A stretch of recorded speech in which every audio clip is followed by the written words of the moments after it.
I have been studying mindlessness, and mindset falls into that category since 1975. I mean, it says a lot. People are, everything we do is dictated by the rigid beliefs we have. And what I think the problem is that we shouldn't have learned them in this absolute way in the first place. Then we become victimized by them in the second place. So if you assume when you're young, if you're told, when you get older, your memory is going to get worse, and you buy into that, then every time you don't remember something, you assume it's because you're old and, you worry about it, and it actually gets worse. I teach Harvard students. These are the cream of the crop, many believe, and I give them an exam, and nobody ever gets 100. They've all forgotten the material they studied just the night before to varying degrees. So young people are not infrequently forgetful. It's just that when they forget something, they jump to the conclusion that dementia, in one form or the other, is right around the corner, and start worrying about it. And it's that worry that interferes with loss of our memory. You also mentioned mindlessness, which I'm going to jump to another study, which I just absolutely loved, the chambermaid study. The chambermaid study was the second study we did in the mind-body unity test. So here we go to chambermaids, and we first ask them, how much exercise do you get? Now, these women seem to believe that the Surgeon General knows what exercise is, and he says it's what you do after work, and after work, they're just too tired. So, in spite of the fact that they're exercising all day long, doing their work, they see themselves as not getting any exercise. Right? So if we stop right there, one would expect that these women who are exercising all day long are going to be healthier than socioeconomically equivalent other people whose jobs don't require that they exercise. Well, it turns out that they're not. Okay, now we randomly select half of them, and we're going to teach them that their work is exercise. And we simply show them that on machines at the gym, and making a bed, for example, is like this machine, and so on. So in a short period of time, we persuade them that their work is exercise. So that's the only difference between the two groups. We've taken, before we start this, all sorts of measures. The experiment is over. We find out, have you changed the way you're eating? We ask their spouses, are they eating more or less?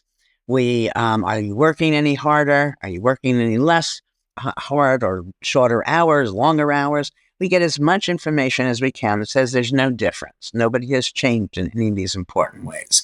Nevertheless, by now seeing their work as exercise, there was a significant decrease in weight. They lost weight. There was a change in waist to hip ratio, body mass index, and their blood pressure came down. We assume all because of the change of this mindset. Wow. So essentially this idea that if you believed it, if you understood what you were doing was exercise, you reap the benefits. If you didn't have an understanding, you would not reap the benefit. Right. So another one on the subject of physical activity, you've done a lot of work, some interesting studies on running, and let's go there. Well, let's talk more generally about fatigue. That psychological construct. Yeah, I had an image a while ago of the person who is word processing all day long, and he is just exhausted. That's enough.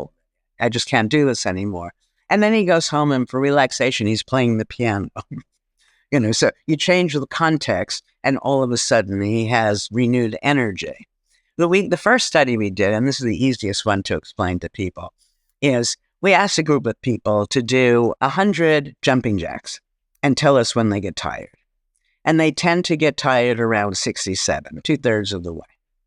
Then we asked a different group of people to do 200 jumping jacks and tell us when they get tired. And they get tired at 2/3 of the way, which is many more jumping jacks. Okay, so that's what, 234, whatever it is. So the point is that we have a mindset that is, we're going to begin an activity and engage it, and at around 2/3 of the way through it, we're going to start to experience fatigue. And if you intervene at that point, then, it's the same thing as satiation. This may seem crazy to people, but let me just say, so I'm a big eater. So I go from an appetizer and I end with dessert. The theory is if I now start to eat the appetizer again, I'll be able to go through the whole meal. Okay, so being satiated, being fatigued, these tend to be mindsets. Now, you might say, well, I'm saying that you can go on endlessly. I don't know, but I know that whatever we're doing, whenever we're tired, we have a lot more in us than meets the eye at that moment. Well, on the subject of fatigue and running, I can't help but think of Roger Bannister and breaking the 4-minute mile. Right. No one can do it. Then Bannister does it. Then all of a sudden, everyone not can such do a it. big deal. Yeah. Yeah. In fact, we did a study 40 years ago, and I remember none of the details, but what we did was ask people to do something, whatever it was, and do as many as they can do. And then we asked the next group of people to do 5 more, and then as many as you can do. Nobody could do more than that.